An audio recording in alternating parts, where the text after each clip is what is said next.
Faux.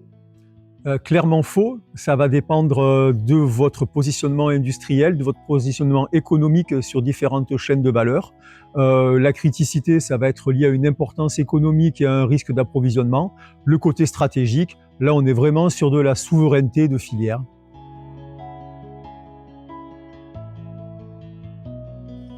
Faux pour les secteurs les plus stratégiques, vrai pour la métallurgie. Aujourd'hui, l'industrie européenne, notamment sur tout ce qui va être la fabrication de batteries, de panneaux photovoltaïques, d'éoliennes, évidemment de numérique, est très peu présente. Donc nous n'avons pas besoin de métaux pour ces industries-là. Nous avons besoin de composants qui nous permettent d'être assemblés pour répondre à nos besoins. Vrai donc sur les parties des alliages, des super alliages hautement stratégiques pour l'aéronautique et la défense. Là, on a directement besoin de métaux, le titane, le tungstène, par exemple, qui sont directement utilisés par nos industriels à des fins très stratégiques. Faux.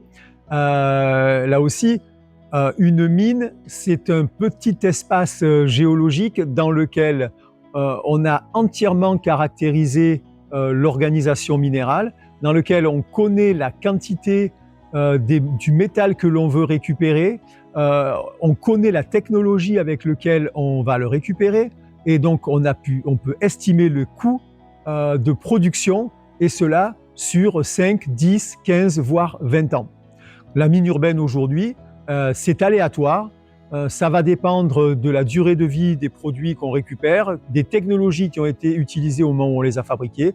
Donc pour deux objets qui ont le même service, ils ne vont pas du tout contenir les mêmes métaux.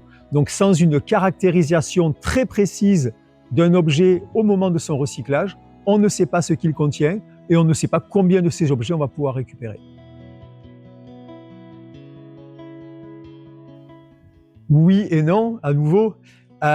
Si dans l'économie circulaire, on considère et on met en premier l'aspect fermeture de la boucle des métaux par le recyclage, évidemment, la substitution ferme cette porte, puisque les métaux qui sortiront du recyclage ne pourront pas être à nouveau utilisés dans cette technologie. Vrai au niveau global, parce que l'économie circulaire, ce n'est pas forcément des boucles fermées de métaux, c'est une économie qui est circulaire.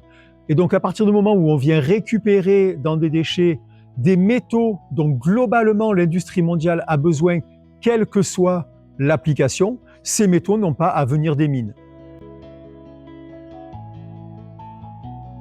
Nous sommes dans une phase de transition. Cette transition repose sur des technologies innovantes qui utilisent de nombreux petits métaux qui n'étaient pas ou très peu utilisés avant. Et donc la seule façon de les produire, évidemment, c'est la mine, voire les déchets miniers quand c'est possible. Il y a quelques exemples. Mais globalement, pour répondre à ces besoins, le recyclage, lui, ne repose que sur des produits en fin de vie que l'on peut recycler, donc que l'on peut collecter aujourd'hui. Et dans cette transition, avec des taux de croissance à 2 chiffres autour de 15%, avec un doublement de la demande tous les 5 ans, on comprend bien que le seul recyclage ne permet pas de répondre à ces besoins.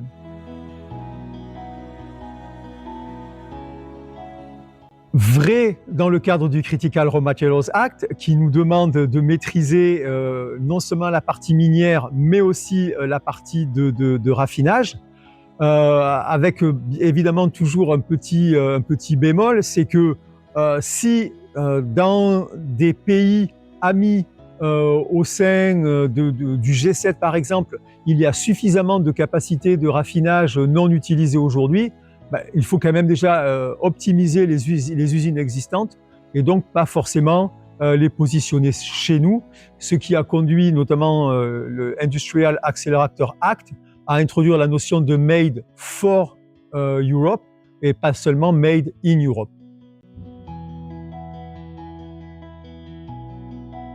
Oui, sachant que le terme d'approvisionnement ne se réfère pas forcément aux matières premières, mais à l'ensemble des produits et des services dont il a besoin. Donc ça, c'est capital de préserver ces approvisionnements.